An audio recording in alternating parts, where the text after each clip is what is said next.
else. I say, do we have a problem? And she says, no, everything's fine. What was the email again?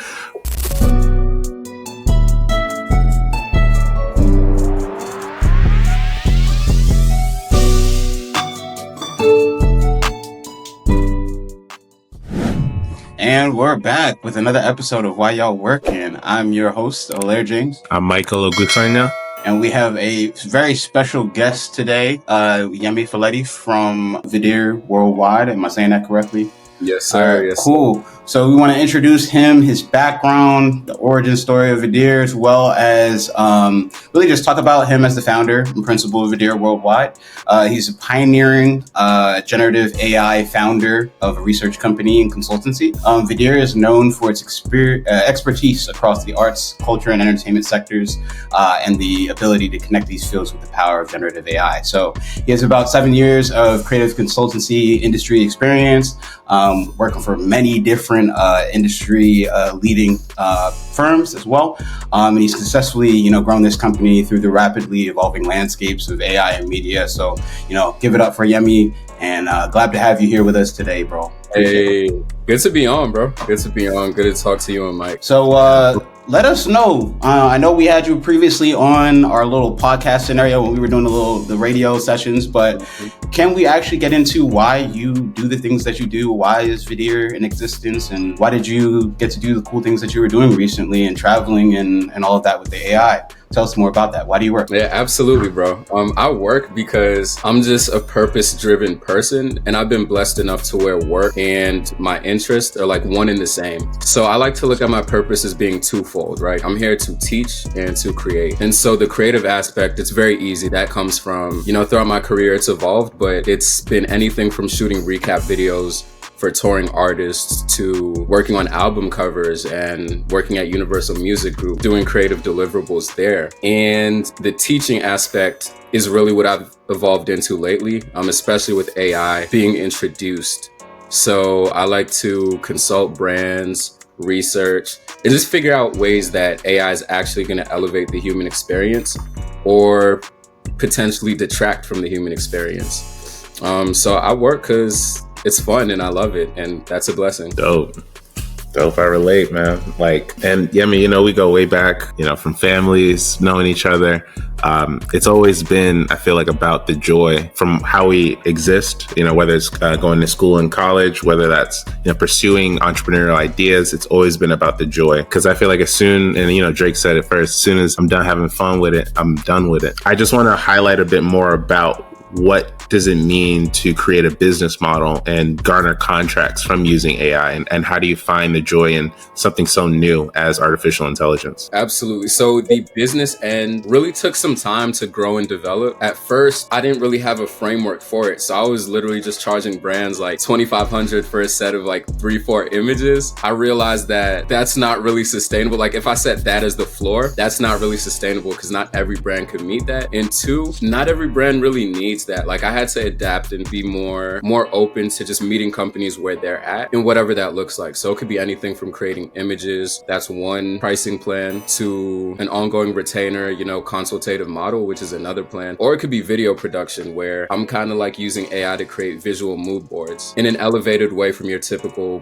PDF slideshow thing. And how am I enjoying it? And how is it fulfilling is, there are no creative limits. You know what I'm saying? Before, take a mood board, for example. Before generative AI came through, the way that people typically would approach mood boards is using Pinterest or sourcing media from online. Or they're just that nice of an artist to where they can literally draw everything out. But a lot of people have to source these things from somewhere online, somewhere that exists already. With AI, that completely changed. You can reach into your mind, create a mood board, and differentiate yourself in a different way because the potential is really, and so it's fulfilling because I'm learning new things, not only about AI and the technical work, but just deeper things about my creative process, what creativity really means, and fundamentally how that might evolve for humans, as these things get better. And it brings some interesting questions, interesting conversations, and allows me to engage with interesting communities. So I'm pretty thankful for that. And I'm always excited to see where that takes me because no 2 days are the same. And so I just want to follow up with that and to kind of backtrack a little bit.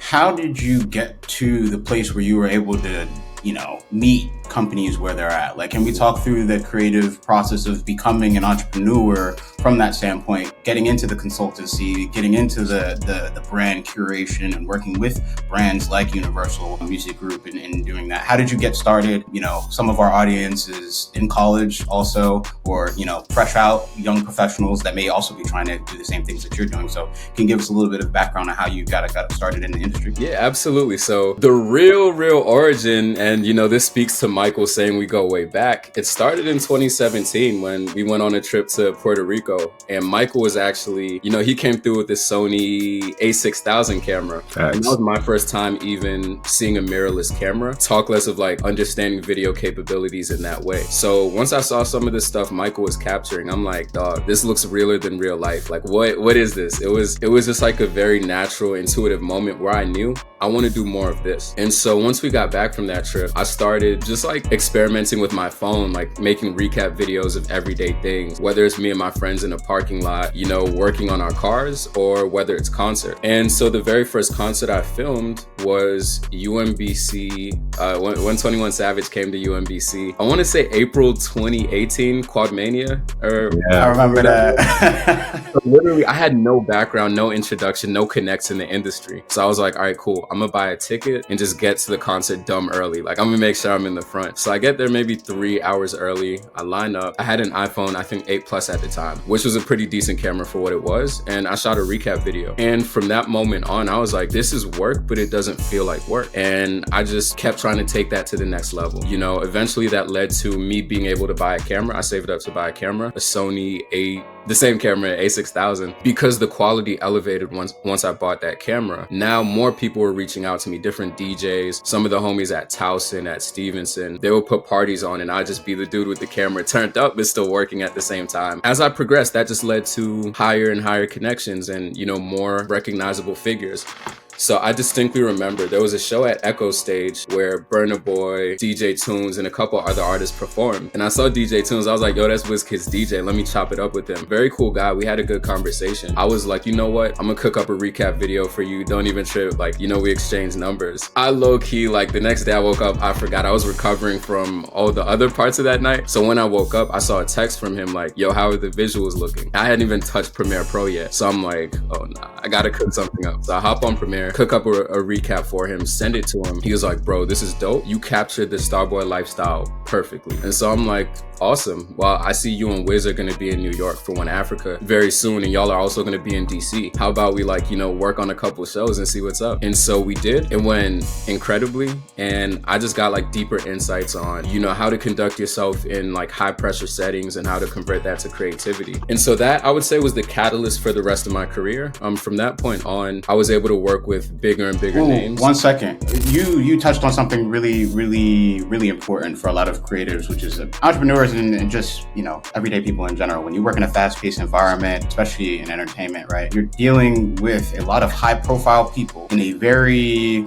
vulnerable, let's say, state sometimes, oftentimes, depending on whether or not they're, you know, on drugs or if they're not, you know, having fun and in the middle of, you know, doing what they got to do as an artist, right? Whether it be, you know, performing or in a music video, if you will. How was that for you? How was the learning curve going from college to doing that on a day-to-day, on the weekend and in your free time? I feel like this is pre-college. Oh, okay. You know, even pre-college where the parties were pre-college, but then, you know, a lot of those bigger concerts, that was like freshman year, sophomore year. So I'll speak to a different dimension of that as well once I answer your question. But navigating that was interesting because just the way I'm wired, it's always performance first. So it's like, get the job done and then reflect on it later. So being around certain people, it's like, yeah, you're who you are, but I'm here to make a recap video. Like, I'm not really worried about that part. We're here as collaborators, so I gotta cook. And then once I hit export on Premiere Pro, I'm like, bro, did I just do that? Like,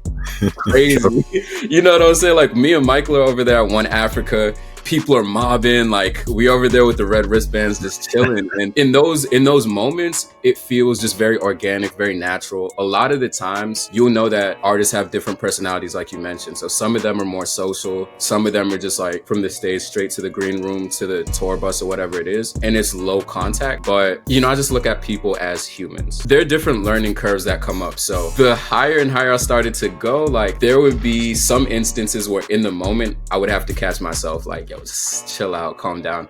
And when I really noticed that was when I was going on tour consistently. So if I'm linking an artist at the venue, it's like, you know, chances were that it was either in Baltimore or DC, where, you know, I have huge networks there. Like I grew up in Maryland. So it's like I feel at home. But when I'm over there traveling with the artists and going with them city to city, that was a bit of a learning curve, because it's like I only know who you are on stage and on TV and in interviews. Like I have to get to know you as a person. We're effectively roommates for the next week or month or whatever. So that was a bit of a learning curve. Like there were times where I'd be on a tour like a little too quiet or a little too shy. You just learn from those experiences. And then there are also moments where you get a little too caught up in the sauce and it's like, oh, we up, you know, like anything you want is provided for you. Like you're at Johnny Dang's store, they're bringing you water, they're bringing you this, they're bringing you that. And so you just kind of have to bring yourself down to reality. And that takes us to the second dimension that I was alluding to, is doing all that while in college put me in like this two world situation where I would do this show and that's like the world that I operated in, just felt natural to me. And I come back to campus and it's like, oh my goodness, like you're you. And I'm like, interested. Like it was weird to me because I always just like, I said almost like you're living double lives. Like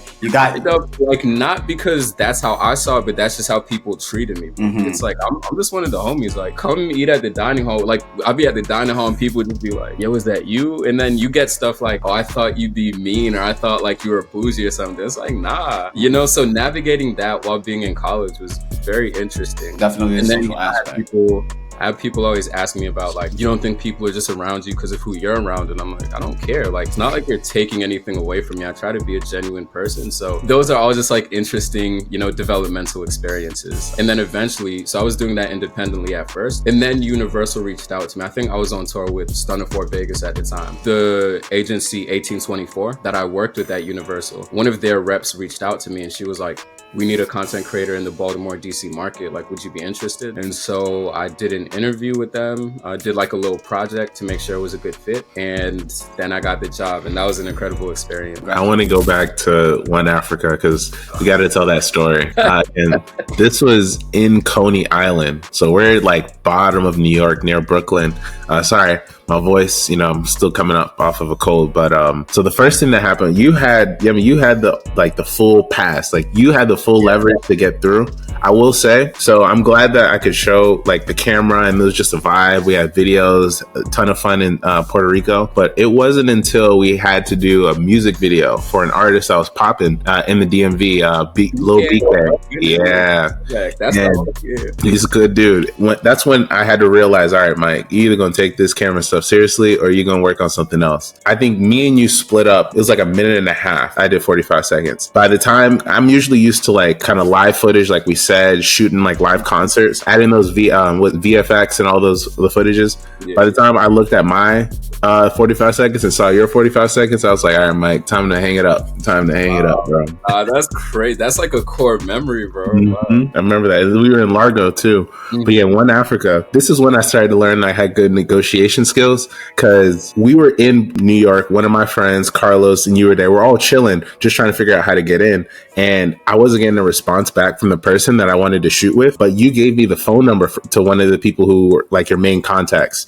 Get on the phone with her. I tell her, hey, I'm already in New York. I traveled here for this event. She was like, oh, well, who gave you the permission to? I said, I already sent the email out. I gave you my full credentials and my name. I'm not sure what's going on. And then she responds like really negatively, like, well, I think it's something that you really need to figure out. And then before she could say anything else, I say, do we have a problem?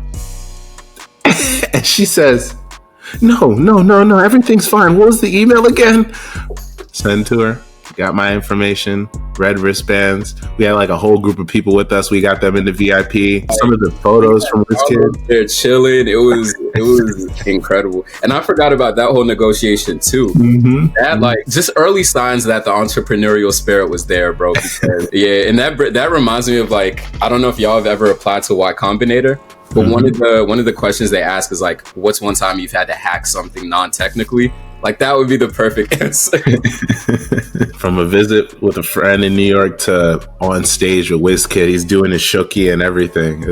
Some of the photos are crazy. That was a good time. And that shows you like all you need to be is determined sometimes. Act like you're supposed to be in some rooms and that'll take you the furthest. Definitely. Like hear that. I mean, act like you're supposed to be anywhere that you feel like you want to be, right? Like for sure. And especially when you get invited into these spaces, like, you know, Yemi getting asked to come out being on tour with some of the biggest artists out here, right? And, you know, you yourself saying that it was daunting for you. You did have to inevitably learn how to operate around some of these high profile individuals, live in the star boy lifestyle and, you know, superstar lifestyle that a normal, you know, superstar is living. That's why, you know, I guess you could say some of your classmates and other friends were like, yo, like, why are you even here right now if you were just in, you know, Jamaica last week and New York this week and whatnot before our exam that we have at 5 p.m.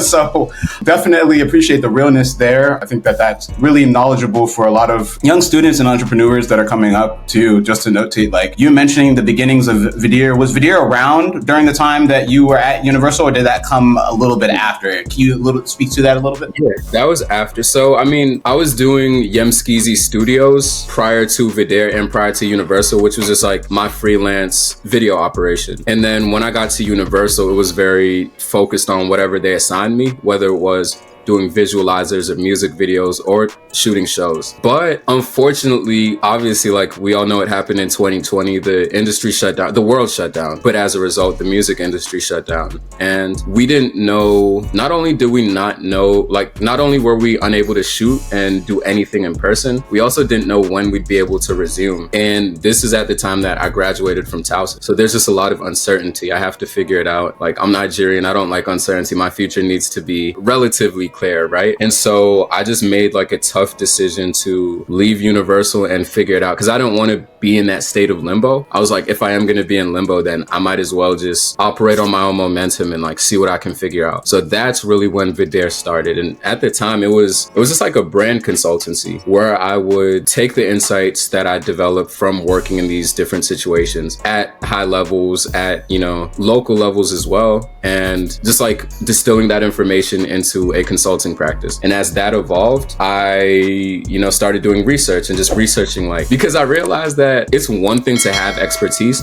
it's another thing to turn that into a business and like consistently be able to deliver it and then scale it. And so I was like, okay, I need to know what industry is doing. I need to know what the established companies are doing. And that led to me becoming more of a researcher. And the more I started to research, the more I realized that like a lot of knowledge and a lot of skill sets are benefited from multidisciplinary learning, not just learning, like if, you know, I'm a creative consultant or whatever, not just learning about creativity, but like learning about science, learning about engineering, learning about physics and what brings the world together. It was like a very like esoteric but still sensible thing. And then that led me to AI. And once I discovered AI, the business trajectory changed immediately. It was like, oh, okay, like this is at the forefront of what humanity is going to look like. I need to pivot to where it's not like I'm abandoning my previous skill set, but I'm just using AI as an accelerant for everything I'm doing. So yeah, Videre has grown over time. Like first from the consultancy, from being Videre Digital to becoming Videre Worldwide and being this AI research, design,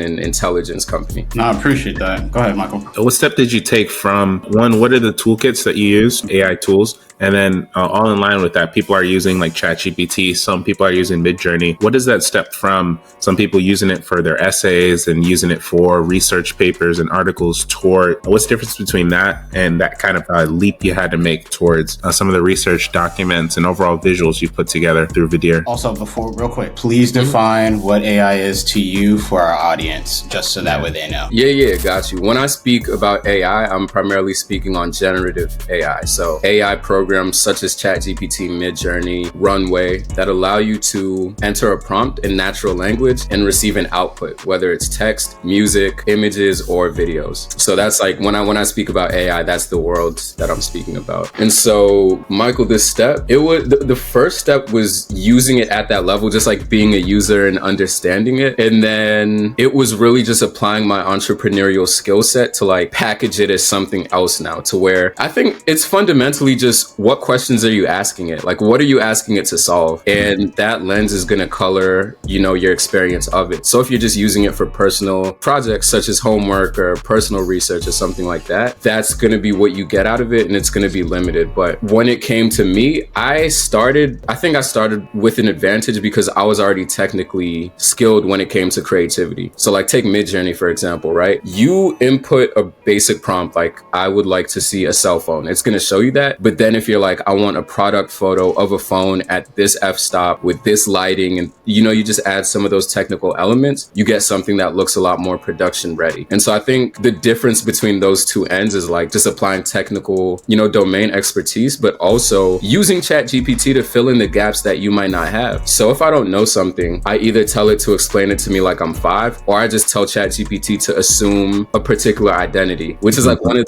the more interesting use cases that I've come across. I mean, and that's really where you can start breaking those boundaries on what ChatGPT thinks it should share to you. Telling it, give me a breakdown on the different types of clouds, or saying you're a meteorologist, an expert, and you're presenting to a group of 100 people on the different variations of clouds. Those two different things, just based on, like you said, prompting it and giving it kind of the expertise or the leeway to use that expertise is huge. It's a balance, you said, between, because everyone says that, with AI, you can do anything. Like AI is removing boundaries, and a mixture of what you said is, as a photographer, as a videographer, you knew, again, focal points, you knew aperture, so you could kind of put that into your prompt. But then you said also open to understanding, like getting that wider domain knowledge, like you said, physics, chemistry, biology. Do you think that's, well, one, let's talk a little bit about how that's benefited you, some of the wins you have from Videre, and some of the projects you've put out. Absolutely. So there have been quite a good amount of wins, and I look at it, sometimes I don't look at it from a perspective of win or loss. I just look at it as,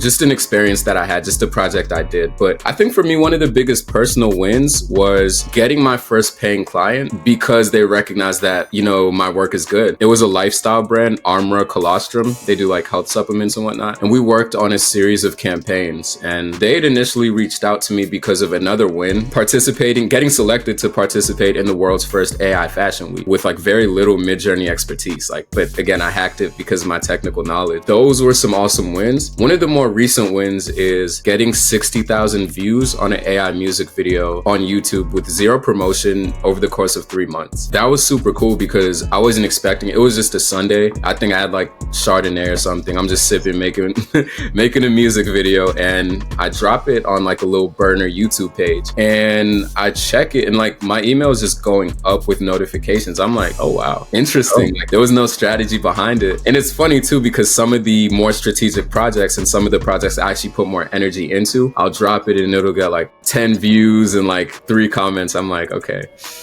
interesting. But as a creative, you learn not to get attached to the outcome, more of the input.